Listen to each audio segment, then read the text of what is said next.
Good morning, everyone. My name is Michelle and I hope you're doing well. Welcome to another video. If you've come straight from my previous video, which has just come out, then welcome back. But I decided to make two videos today, even though it messes up YouTube notifications, because I wanted to discuss two completely different topics. And I read my audience, I know my audience, and I know that a lot of people who watch my channel don't like it when I combine two different topics in one video. So that's why you've got two today. So if you're just interested in the Summer Wells case, as I know many of my audience are, then you won't have seen the video that I've just released on Gabby Petito. And that's fine. We all pick and choose the content that we watch. So what I want to talk about in this video is the search for Summer Wells. In my Truth in the Hills series that came out a few weeks ago, and if you haven't seen it, go and check it out in the playlists. I know a lot of people, along with me, have gone right back to the beginning. A lot of creators are doing that now, to try to find those earliest reports. And I think a lot of those, as I talked about in yesterday's video, a lot of those have been forgotten. Amidst all the drama, we've forgotten the essence of the case, we've forgotten the details, and we've forgot the most early reports on it. And those are the ones that should be the focus, in my opinion. So in course of going back to the beginning, I've kind of working forward, if you will. And last night I came across a podcast. This was on a podcast website. So this is audio only, by Police Off the Cuff. Now I know they've got a YouTube channel, and I'm guessing that there will be this video on their YouTube channel. But because I found it on a podcast site, then I'm just going to play you the audio and then link to that podcast in the description box, because it's quite a long interview. And this was with Dave Rader. Dave Rader from Equusearch. Equusearch Midwest came in within the first month to do concentrated searches for Summer Wells. But Dave was there in the earliest days. Dave arrived there on Saturday. So Summer went missing on the Tuesday. So it was day 4 going into day 5 when Dave arrived. What he says is very interesting. So I'm going to play you a couple of minutes of this. It is just audio only. So enjoy the scenery as you listen to this. I can tell you the grid pattern that I seen from the incident command from inside, and the mapping that they were doing and where they were sending us. Is that everything in and around that house for two, I would have to say probably a 2-mile radius around that house was saturated. So okay. I mean, then there was the thought that on that Saturday night that I got into town, which would have been 4 days prior after she went missing, is that somebody said that they found a footprint.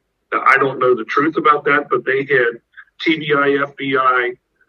They had some of the locals there late at night. I got into town about 11 o'clock, and they were still searching until about 1, 2 o'clock in the morning, from what I understand, because they went under the assumption is that, oh hell, maybe if she was abducted, they're seeing all of this go down. They dropped her back off near the woods, and that she was now walking the woods by herself. So then they set up this good perimeter around there and just kind of worked our way more towards the house to create that funnel effect.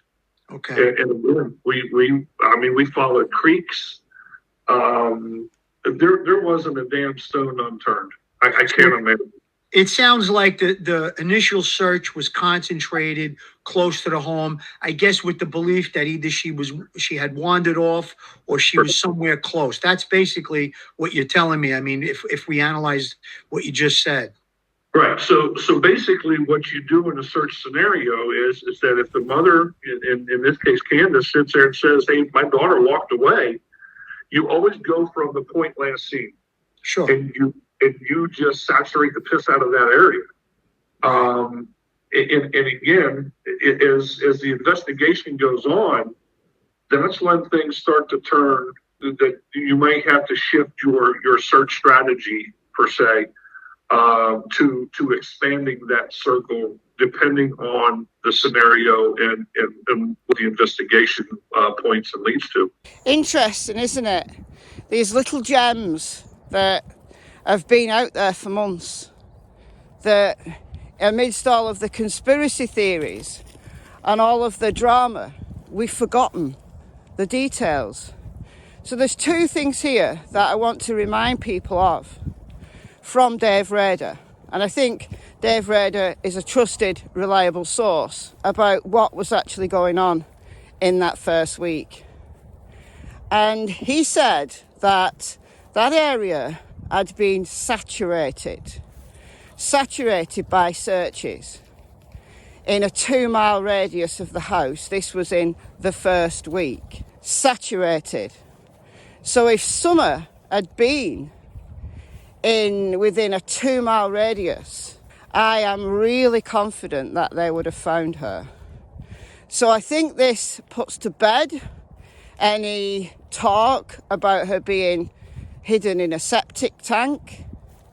Now, yes, it's possible that the body was taken more than 2 miles away and then put back closer in a septic tank. I can't see why any killer would do that. If they'd got a successful hiding place that was quite a few miles away, why would they bring her closer back closer to home and put her in a septic tank? Doesn't make sense to me. Yeah, we know killers move bodies. We know killers try to evade detection and evade searches. That's why search teams are pretty vague on where they've searched.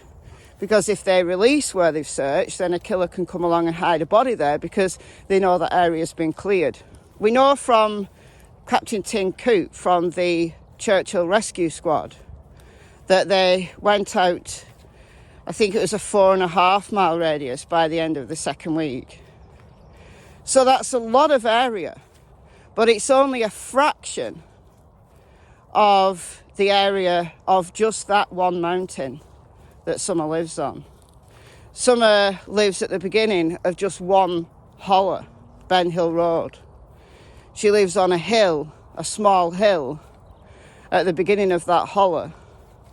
And that hollow goes way into the mountain. But that's just one hollow on that mountain. There are many, with names dedicated by the families that have lived on that land generation after generation after generation. But the take home here isn't about the families that live there. I've got videos on that. I'll be making more videos on that. But in this video, what I want you to take home is that the area within the first week, directly from Dave Rader's own mouth, was that this area within 2 miles was saturated. So I'm confident that Summer is not in a septic tank.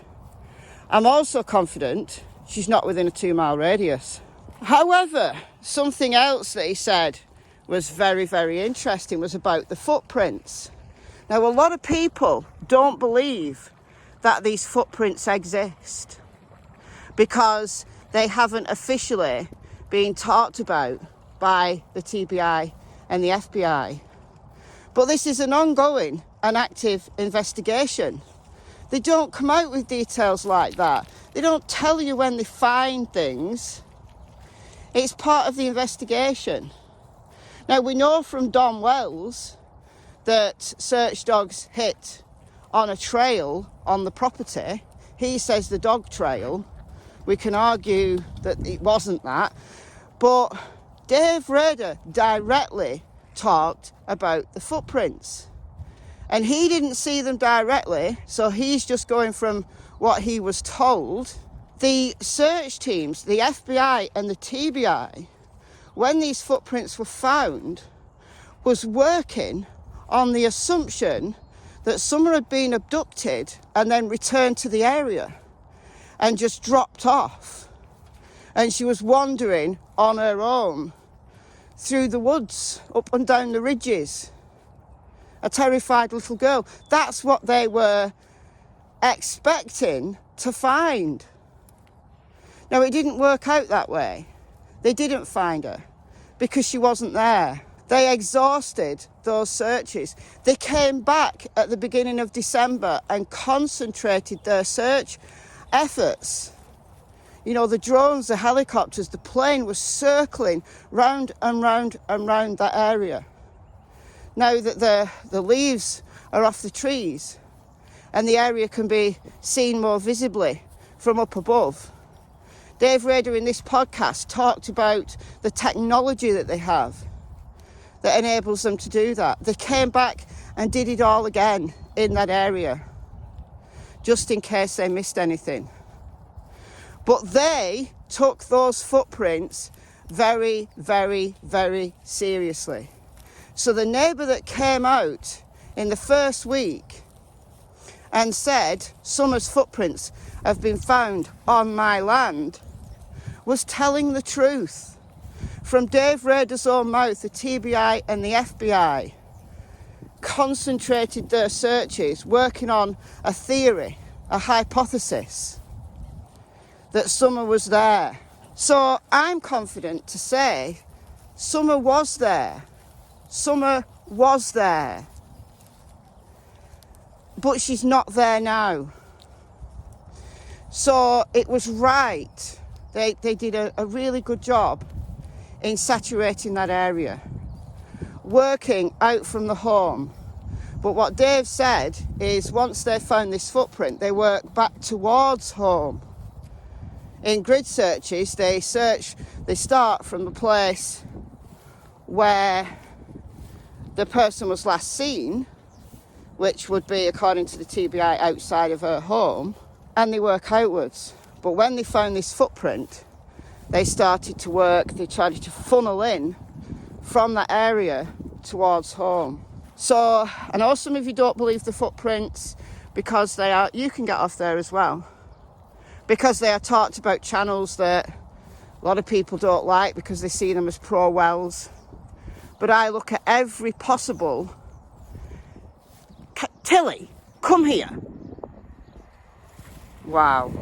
But I look at every possible angle, and I am confident that those footprints exist. Now, in this podcast, Dave Rader went on to say that she just isn't there. She wasn't there. And he was even questioning whether Summer ever arrived home, because it's a logical thing to assume if you've exhausted that area. But there's another way to look at this. Take those footprints and say Summer was taken up there, alive, but she's no longer there. She was taken away. She was taken away from that area. So any further searches in that, direct locality don't seem to have a point to me. That you'd just be looking in the wrong place now. She was there, but now that's the wrong place to look because she was taken away. Who by? How? All of these things are open questions. Why? You can talk about trafficking and the possibility she might be still alive somewhere, but also the possibility that she was killed and her body has been deposited maybe many miles away. Who knows? It's horrible to think about, but those early details are vital for us to focus videos on. Not the drama, not the latest person to come out and say things, although, yes, some of what they're saying could well be relevant, could well have interest. I wouldn't not talk about them just because they're a new person on the scene. I want to really investigate more about the neighbours. But we can't forget those earliest details just because they don't fit the narrative of the latest conspiracy theory. We've got to stay logical and we've got to stay focused on reality. In my humble opinion, of course. So I'm going to leave it there for today. the wind's got up a little bit, so hopefully this last part of the video hasn't been marred by wind noise. I just want to remind those of you who are watchers of Crime Stories Sunday over on my other channel, Michelle Walks. Episode 13 will come out tomorrow. It's usual time, 8 p.m. UK time, which I believe is 3 p.m. Eastern and noon Pacific time. I will release a YouTube short over on Michelle Walks later this afternoon, telling you what the case is all about this week. So, until then, goodbye from Miss Tillington and Miss Cassie Springer. Bye, guys.